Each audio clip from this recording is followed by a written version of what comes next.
Okay, it's still morning right on NTA, your reach out station. We have had different intellectuals, different entrepreneurs on the program. And right now we're about to have another who will be talking on agriculture. I'm sure we are all excited about that. Everybody wants what we bring to the table to make food from. So the screen profile will tell you more about our guest in the studio. Let's go there.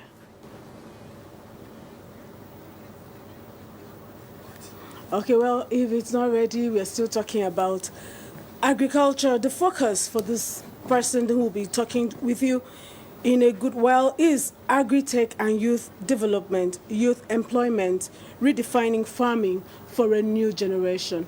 What are the things to be done? And, well, we'll continue with the show.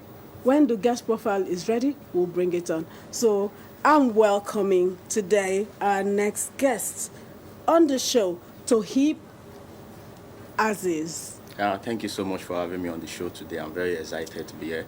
Mr. Farmer, as I have not seen cassava stems, I've not seen ugu, pumpkin leaves, I've not seen all those evidences. In fact, we are just gisting. I hope you know. Don't worry, it's almost harvest time and you'll be having those. Oh, wow. So, yeah. Oh, wow. So today's focus is on Agritech and Youth Employment, redefining farming for a new generation. What does this focus mean to you? Okay, so I'm going to give you a brief statistics here to help us understand what we are here to discuss today. When you look at the global population, about 8 billion people, what makes that population for youth is 1.4 billion people. That's about 18%, right? So we are losing about $1.4 trillion, to not properly engaging the youth, right? Okay. So, but the population of unemployment is reducing. We had about last 2 years, 13%, it dropped to 12.8%. But from that global landscape where we step down to places like low income and emerging or developing countries, we see that it's not even. Taking for a Nigeria example, we have 70 million youths by 2030, that's in 5 years, and we have about 13 million unemployed youths, right? So it's very important to look at how we can provide jobs, for these people, and agriculture is really in a position to do that. When you look at agriculture, it's our mainstay of the economy, even when it doesn't generate bulk of the foreign earning. It employs a lot of people, and especially in the rural area, right? So if we are able to boost productivity, efficiency in agriculture, it's going to transform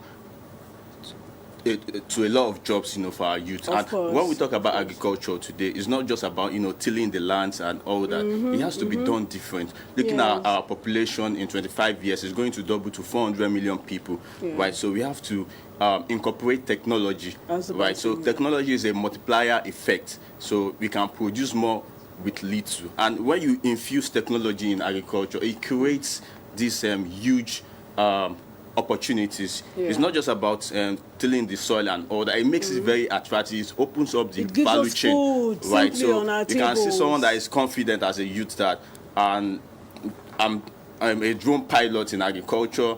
I'm a AI analyst in agriculture, right? It's not just about saying I'm taking cutlass and all that. We've gone past that. This is a new generation of agriculture. We are redefining this, just to help expatiate on the topic. So we have a lot of mechanized farming. Exactly. The tools are there to do this stuff. You just keep your products around and you're able to do a lot. Exactly. Okay. I don't know if the director is ready. We need to take a break, and then after the break, we'll be right back.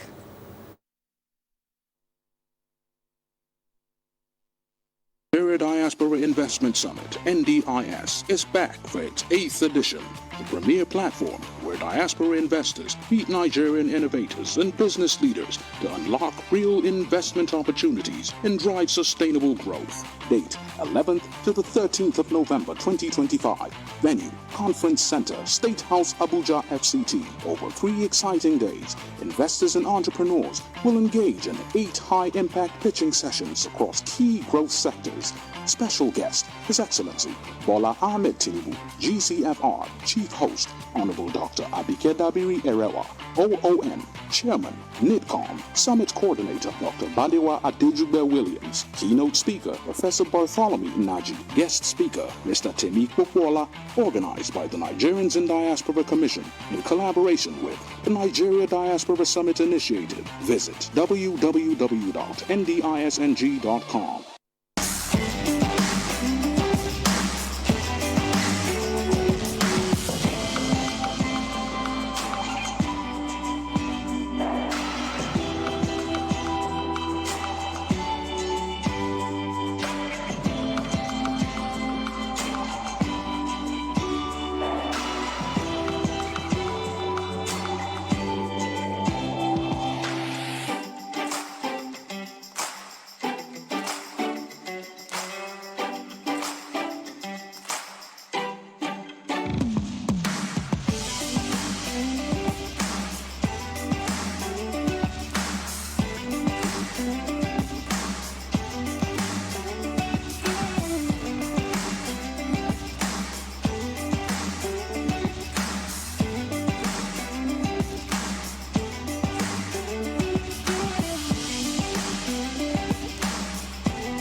Okay, that's the guest profile. We already met him. He had already started talking. So that's what it's about. That's what Toheeb Azeez, the last giddy farmer, who has enjoyed and decided to do the dirty job. You know, farming then used to be a dirty job. Not now we're having a lot of mechanized farming. So did you like what you saw there? Yeah, exactly. I like what I saw, and I'm proud I'm able to make an impact in this field to help change the narrative, you know, to help youth and young people out there see that agriculture is a place to participate in and it's very lucrative. Yes, talking about lucrativity, we talked about Agritech, which simply means agricultural technology. So I'd like you to expatiate on this. Tell us more about it and why we should even think about it. All right, thank you so much. Agritech is simply, like you've mentioned, is technology in agriculture, right? And let me just take you through the phases of the agricultural industrial revolution, you know, where we have the 5 phases. The first phase was when we are just using, you know, manpower and animals for, you know, our farm activities. Then we had this steam engine and others, the mechanized, and the third one where we started using this digital, and the fourth, you know, to all this AI revolution, IoT and all that. So these are some of the technology in agriculture. But when we talk about technology, it's not necessarily about something physical or infrastructure, right? It can be simply as seeds, you know, improved seeds. It can be improved practices, you know. It's just something that makes our agricultural processes, you know, easier. You know, it enhances, optimizes processes, and also that you can do so many things at the same time. Looking at tractor, you can plow the soil and also had some coupling implements to them. You know, you are planting at the same time. So that's productivity aspect. And when you talk about the efficiency aspect, like now with drone spraying, with smart agriculture, you can reduce water loss, you know, by 20 to 30%. You are saving water. You know, water is very important for irrigation of our crops, right? So these are some of the benefits that, you know, Agritech brings. So basically is bringing technology into agriculture, right? And we have the different types, you know, that are more advanced now. We are talking about AI, precision farming. We are talking about automation and robotics. We are talking about using also blockchain and distributed ledger, you know. So at this particular phase that we've gotten into now is agriculture 5.0, where we are merging human and artificial intelligence together, you know, to give us real-time information to improve productivity. Not only improving productivity now, and also that we don't negatively impact the environment, we are talking about sustainability now. So that's where we are now. So technology is not just for improving efficiency and productivity, but also for sustainability as well. Okay, that's nice. So how can, for the youth employment, a lot of people are looking for the office work, you know, they need office job where they can wear their white shirts and look. How can you sell out the agri-tech and the aspect of agriculture to a young Nigerian? I think the selling it out to them is very easy because it's already what is being seen, and everybody is seeing that is, you know, very lucrative. We are seeing quite a number of startups coming up today. Agritechs constitute 4.5 to over 4% of the tech startup. We are seeing a lot of companies coming up doing innovative things, and you know the youth themselves are seeing that this is a place, you know, to play in. But there are still challenges. We have to ensure enabling environment. When you see the total agri-tech landscape itself is about $50.5 billion today, and it's going to reach over $25 billion by 2029, right? But that's global. But when you see the funds that come to Africa, that is just 1.8%, right? So it's still very low. We have to do more in that aspect, you know, to support it, and also with policy within. We are seeing a lot of policies within that are being rolled out, but we must do more with execution. You know, we are having the agricultural promotion policy. We are having the this new one, national AI policy. You know, blockchain policy as well, right? So, and we have to improve skills. Skills is very important. It's not just about, you know, creating space. You know, there is the need for the workforce to be able to power, you know, that movement. So it's why I like this sort of initiative that is coming up from the federal government, the 3 MTT. You know, they are training a lot of youth in that area now, you know, to have the required skills to be able to participate meaningfully in that space, you know, and bring results, you know, that translate across the country. Okay. So when it has to do with agriculture, I'm sure it's not all about plants. We also have the animal aspect.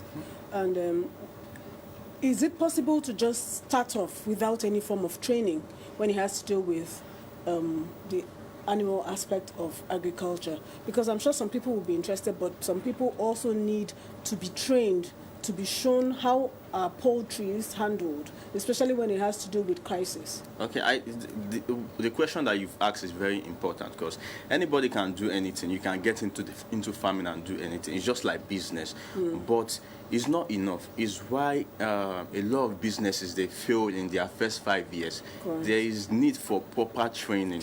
You know, you need to go to where you can have the required, you know, standard knowledge, you know, to know about, you know, what is this about, what is the outcome that we are seeking here. Agriculture is not just about you just doing it. And agriculture is a science, you understand? A careful procedure, is methodical. You have to understand what you are putting in, what you are driving about, and what the output is going to be. And time. It's not something you do today and get profit tomorrow. Exactly. Many times, even before you go onto the field to do things, there's something that we call predictive modeling. You can model, okay, this is the input that we want to put into it. It's just like doing this sort of business visibility. That's right. Right? You do this, you are able to tell in time, you know, what is going to be your output. You are able to envisage the challenges that you are going to face in the field, you know, and work your way around them even before you start. So I think this is the best approach, you know, getting the required knowledge and not just jumping into the field. Okay. So in terms of poultry now, I hear a lot of people, I put in 1 million birds, I'm left with 300.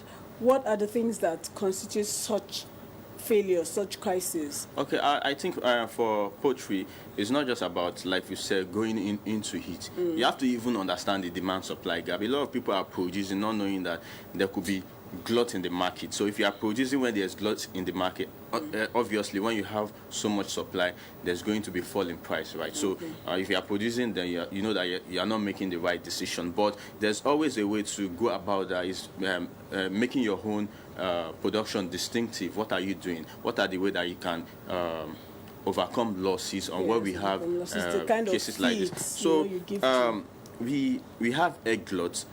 We always have egg gluts. And another thing is that we don't have enough eggs to feed our population, right? Okay. So when we have egg gluts, we have a lot of wastages. Right, so someone came up with the idea that, okay, instead of we throwing eggs away, when you waste things, you waste resources, because you must have invested a lot of resources in that, right? Yeah. Why not turn egg into powder? Oh, wow. So we have egg powder today, and it still delivers scoring powder. Yeah, delivers the same as fresh egg when you No, fry. I don't understand. Egg powder, like, yes, to fry and eat. yes, to fry. I thought maybe from the eggshells, scoring powder. No, even the eggshell is very useful as well. Yes. There's no waste. So tell me about the egg powder that you can fry. Okay, I've not heard about the that egg powder before. is just like, getting the content in the egg and The yolk and drying it albumen. out, preserving it and all that. You granulate it and grind it into powder. Then there's a way that you. Some use natural preservatives. Tell it like you're telling it to a 2-year-old, because Okay. this thing you say, I don't understand. Okay, so this is an egg. We break it. There's a yolk. There's an albumen. Yes. Yeah, So what there's do a you yolk, do? there's the albumen, there's this, you just find a way to, it's just like tomato, that when you open it, you remove all the seeds and all that, then you place it on fire, make Egg it, is not like eat tomato, it and, sir. it's not like So, tomato. I want to know what you do to make egg powder, Yeah. that you can now mix the powder and fry it becomes egg. Yeah, exactly. They make egg into powder now. They make egg into Wow. powder, and you would be surprised that there are a lot of products in the market, and a lot of farm produces that are being converted Processed. into processed products. Because one of the problems that we Wow, have that's in a this good country one. is that we like to eat things fresh. And And it's good now. It's a good thing to eat things fresh. it's good thing to eat things fresh, but it doesn't mean that what is not fresh is not good. Good, okay. You understand? So it's where, okay, now if we are not able to consume everything fresh immediately, we have to waste them. It No, shouldn't our work fear. like that. I think our fears of eating processed food is about the preservatives. Most times they put in, when you finish making the egg powder, you have to put in some preservatives to sustain it, to maintain But it they for are a long natural time, right? preservatives now. They are natural. So it's difficult to preservatives. convince a consumer that, these preservatives will not hurt you. So that's the problem. It's difficult, but it's possible, right? Okay. So it's the bulk of the work is at the table of the producer. Exactly. Right? We have a market there, but there's challenges. Then how do we overcome those challenges, right? So there is a way around it. So as an entrepreneur, Yeah. you would always find a way. Right, so and is why what you said is very important, that while you are finding a way, there must be this sort of honest communication. Definitely. We understand your plight, your plight of food not being fresh and preserved with what is not right. Yes. But we are doing all our best to actually preserve it with natural ingredients, and you still have it in the same way like you have a fresh produce.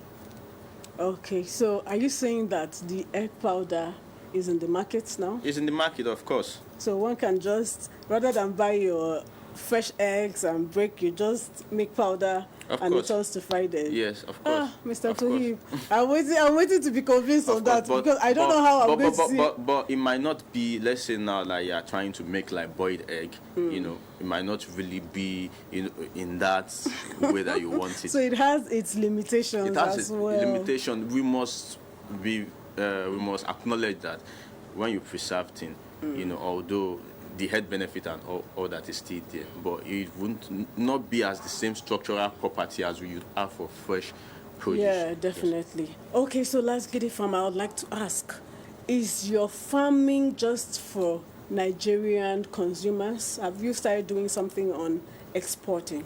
Yeah, of course.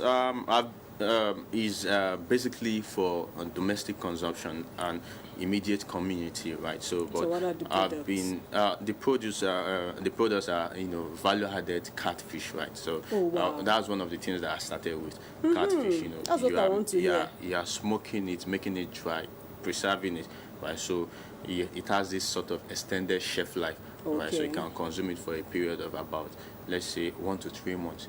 Right, Okay. and so this is the kind of produce that I export. So I've exported to like Australia, the US and Europe, especially UK.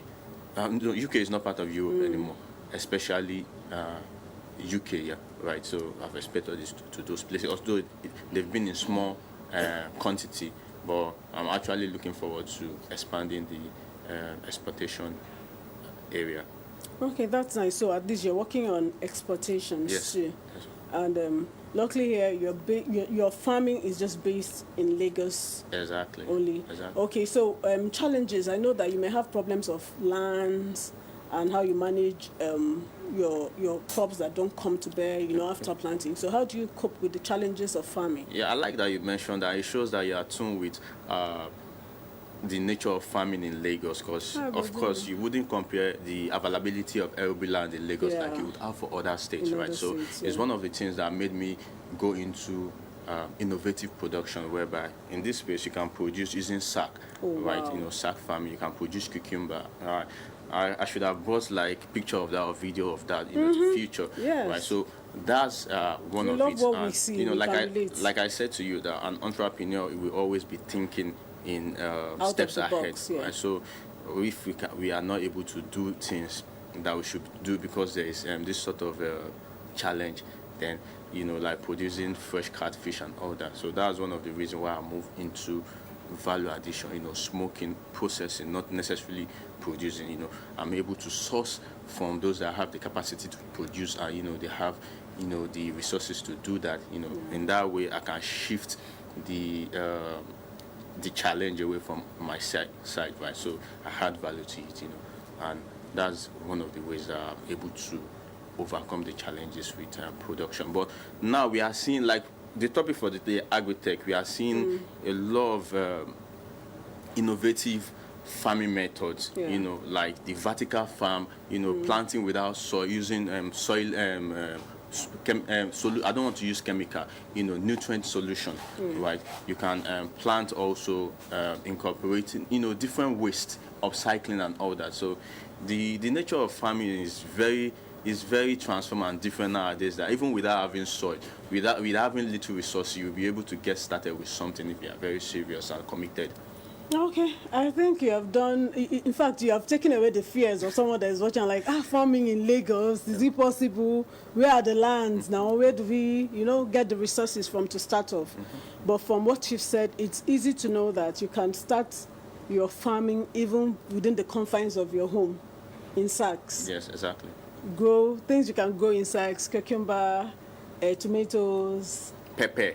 very important. And grow cabbage, leafy vegetables generally. Even some of the things that you think that cannot be grown, even yams are being grown in sacks nowadays, honestly. Until it's ready. Yeah, so it's will ready. the tuber break out the sack No, or the something? thing is that break the you would sand? put this into consideration. Instead of the kind of sack that you make for tomato will be small, but for yam it will be big. You know that the bigger the medium, the more the tuber which is able to expand. Yeah. So this is one of the considerations that you put to that. Okay, so this clearly shows that wherever you are and wherever you find yourself, you can be a farmer. Exactly. Thank you so much, Azeez. I enjoyed every bit of the time with you, and I'm sure the person at home will be spurred up to make some farming. Just farm something, and then there'll be fresh food from your farm to your table. I hope you enjoyed the show. I did enjoy the show, and I love the relevancy of the question that you asked me. It made me to go in depth. I really appreciate that. Thank you so much. That makes me feel good. Thank you so much. I know that you'll come back on the show anytime we call on you. Yeah, looking forward to it. What a show. It's been Morning Ride today, and we've done justice like we told you. I hope you had joy watching all day. It's been a wonderful show. We've had Kenny Odubemi on the show talking about peace transformation and our future in Nigeria. We also had Chef T, a very reliable chef who came and also did justice. And this is Toheeb Azeez, who has also talked about farming, Agritech, and youth employment. So it's been a wonderful time on the show. I know that next week and Saturday will come on your TV screen again on Morning Ride. It's been such a joyful ride today. I am IT Obot Njezi. On behalf of the production crew, we thank you for watching. We look forward to another weekend with you. Goodbye.